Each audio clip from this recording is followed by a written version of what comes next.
नमस्कार मित्रांनो, स्वागत आहे तुमचं आताच्या ब्रेकिंग न्यूजमध्ये.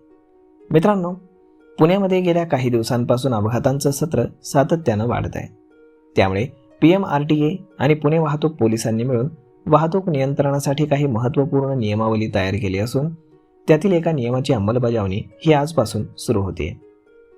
आजपासून पिंपरी चिंचवडमधील महामार्ग आणि अंतर्गत रस्त्यांच्या सेवा रस्त्यांवरती म्हणजेच सर्व्हिस रोडवरती धावणाऱ्या अवजड वाहनांसाठी 30 किलोमीटर प्रति तासाची वेगमर्यादा लागू करण्यात आली.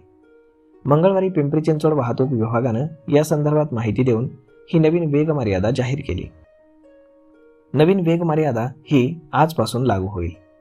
अग्निशमन दल, रुग्णवाहिका आणि पोलिसांसारख्या आपत्कालीन सेवांची वाहनं वगळता सर्व अवजड वाहनांना ही मर्यादा बंधनकारक असेल, असं पिंपरी चिंचवड पोलिसांचे आयुक्त DPC वाहतूक विवेक पाटील यांनी सांगितलं. यामध्ये पुण्यातल्या वाढत्या अपघातांवरती आळा घालण्यासाठी हा निर्णय घेण्यात आलेला आहे, असंही ते म्हणाले. पिंपरी चिंचवडमध्ये वाहतूक पोलिसांनी यापूर्वीच सकाळी 8 ते 11 आणि सायंकाळी 2 ते 10 या वेळेमध्ये अवजड वाहनांच्या वाहतुकीवरती पूर्णपणे बंदी लागू केली होती. तरीही अनेकदा या नियमांचं उल्लंघन होत असून त्यामुळे अपघातांचं प्रमाण कमी न होता उलट वाढत चाललंय.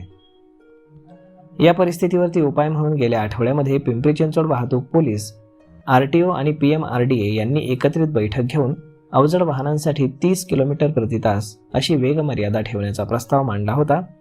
त्याला मंजुरी देण्यात आलेली आहे.